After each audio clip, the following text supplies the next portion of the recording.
অষ্টমী উপলক্ষে আজ আমি আপনাদের জন্য একটা স্পেশাল রেসিপি নিয়ে চলে এসেছি। বাই দ্য ওয়ে, আমি আপনাদের Trisha and welcome to my channel Trisha সিসি ট্রিটে। আর আজকে আমি বানাচ্ছি খুবই সুস্বাদু আর খুবই সহজে তৈরি হয়ে যাওয়া পটলের দোরমা। তাহলে চলুন শুরু করা যাক। এই পটলের দোরমা বানানোর জন্য আমি এখানে বেশ কয়েকটা পটল নিয়ে নিয়েছি। এবার এই পটলের খোসাগুলোকে চাকু দিয়ে আমি একটু এইভাবে ছাড়িয়ে নেব।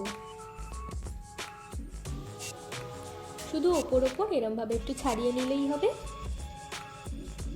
এইভাবে আমি প্রত্যেকটা পটলকে ছাড়িয়ে নিচ্ছি। দেখুন আমাদের পটলের খোসাগুলো কিন্তু ভালো করে ছাড়ানো হয়ে গেছে। এবার আমি পটলের মুখটাকে এইভাবে কেটে নিচ্ছি। এই পটলের মুখটা কিন্তু আমাদের পরে কাজে লাগবে, তাই আমরা এটাকে রেখে দেবো। আর এইভাবে পটলের দানাগুলোকেও আমরা বার করে নিচ্ছি। আপনারা কিন্তু চামচের সাহায্যেও এটা বার করে নিতে পারেন। দেখুন এইভাবে আমি প্রত্যেকটা পটলের ভেতর থেকে দানাগুলোকে বার করে নিচ্ছি। আর দেখুন পটলটা ঠিক এরকম দেখতে লাগছে। এই দানাগুলোকে আমরা বেটে নেবো, আর এটা কিন্তু আমরা পরে রান্নায় ব্যবহার করব। চলুন এবার পটলগুলোকে ভেজে নেওয়া যাক। তার জন্য কড়াইতে বেশ কিছুটা সর্ষের তেল দিয়ে দিচ্ছি।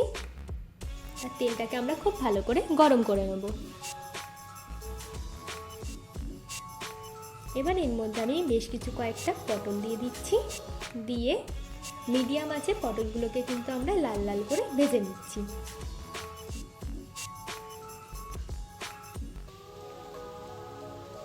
দেখুন পটলগুলো কিন্তু আমাদের ভাজা ভাজা মতো হয়ে গেছে।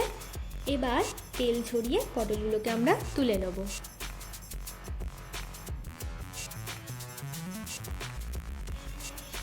আর বাকি পটলগুলো ভেজে নিচ্ছি। এবারে আমরা পটলের যে মুখগুলো ছিল ওগুলোকেও ভেজে নিচ্ছি লাল লাল করে।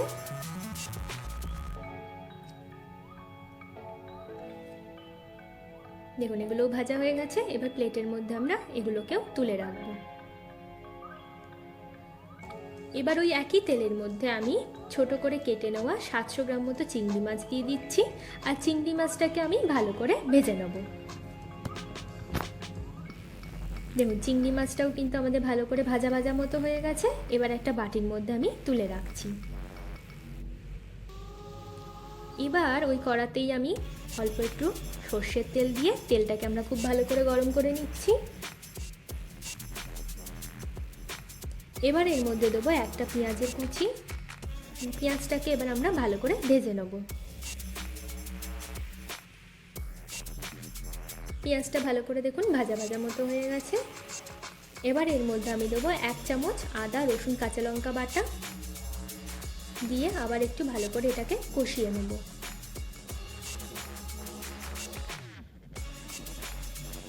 এবার এর মধ্যে আমি দেবো 1/2 চামচ মতো হলুদ গুঁড়ো, স্বাদ মতো দিচ্ছি নুন, দেবো 1 চামচ মতো ধনে গুঁড়ো, 1 চামচ জিরে গুঁড়ো, 1 চামচ কাশ্মীরি লাল লঙ্কার গুঁড়ো আর 1/2 চামচ মতো লাল লঙ্কার গুঁড়ো। এবার এই মশলাগুলোকে আমি খুব ভালো করে কষে নেব। এবার এর মধ্যে আমি 2টো টমেটোর কুচি দিয়ে টমেটোটাকেও ভালো করে কষে নিচ্ছি। এবার পটলের যে দানাগুলোকে আমি বেটে রেখেছিলাম সেটাকেও আমি দিয়ে দেবো। দিয়ে খুব ভালো করে এটাকে কষে নেব।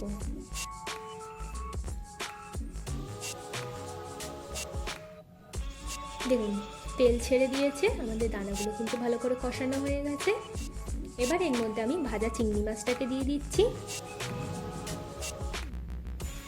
দিয়ে আরেকবার ভালো করে এটাকে আমরা মিশিয়ে নেব। এবার এর মধ্যে 2টো সেদ্ধ করা আলু মাখা দিয়ে দেবো।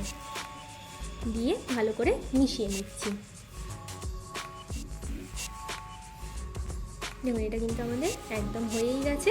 এবার এর উপর থেকে আমি দিচ্ছি 1/2 চামচ মতো গরম মশলার গুঁড়ো আর দিচ্ছি অল্প একটু ধনেপাতা।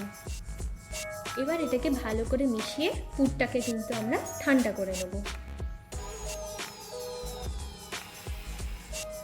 এবার এই ভাজা পটলগুলোর মধ্যে পুরটাকে আমরা এইভাবে ভালো করে পুরটাকে আমরা পটলের মধ্যে ভরে দিচ্ছি।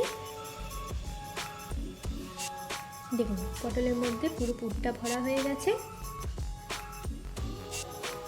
এবার পটলের মধ্যে এইভাবে মুখটা দিয়ে একটা টুথপিক দিয়ে আমরা এইভাবে মুখটাকে আটকে দেবো যাতে মুখটা খুলে না যায়। দেখুন একটা পটল আমাদের রেডি। এইভাবে আমি প্রত্যেকটা পটলই রেডি করে নেব। দেখুন আমাদের প্রত্যেকটা পটল রেডি হয়ে গেছে। চলুন এবার গ্রেভিটা বানানো যাক। তার জন্য কড়াইতে আবার একটু সর্ষের তেল দিয়ে দিচ্ছি।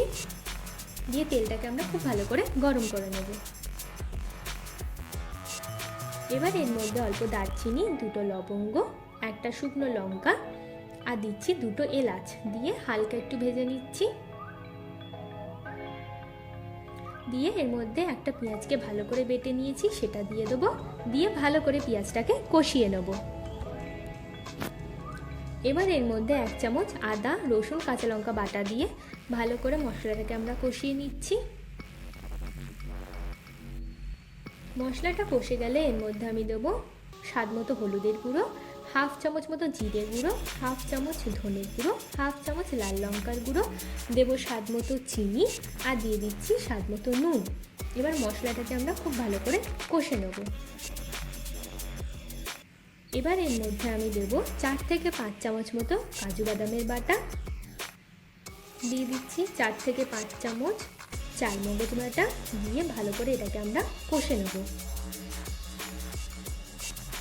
এবার এর মধ্যে 1/2 কাপ মতো ফ্যাটানো টক দই দিয়ে দিচ্ছি। দিয়ে ভালো করে এটাকে আমরা মিশিয়ে নিচ্ছি। দেখুন এটা কিন্তু আমাদের ভালো করে কষানো হয়ে গেছে। এবার এর মধ্যে আমি পরিমাণ মতো জল দিয়ে দেবো আর ভালো করে মিশিয়ে জলটাকে ফোটা পর্যন্ত আমরা অপেক্ষা করব। দেখুন আমাদের গ্রেভিটা কিন্তু একদম ফুটে গেছে। এবার এর মধ্যে আমি পটলগুলোকে দিয়ে দিচ্ছি। দিয়ে হালকা হাতে একটু নাড়াচাড়া করে নেব। বেশি জোরে নাড়বেন না, তাহলে কিন্তু পটলের মুখটা খুলে যাওয়ার সম্ভাবনা থাকে। এবার এর ওপর থেকে আমি ঘি দেবো আর দেবো অল্প একটু গরম মশলার গুঁড়ো। দিয়ে ভালো করে মিশিয়ে নিলেই কিন্তু আমাদের পটলের দোরমা একদম রেডি। চলুন এবার এটাকে সার্ভ করা যাক। আমার ভিডিওটি যদি আপনাদের ভালো লেগে থাকে তাহলে প্লিজ একটি লাইক করবেন, প্রচুর শেয়ার করবেন আর এরকম আরও ভিডিও পেতে আমার চ্যানেলটিকে সাবস্ক্রাইব করবেন। আশা করি পুজো সবার খুব ভালো করে কাটছে। টাটা।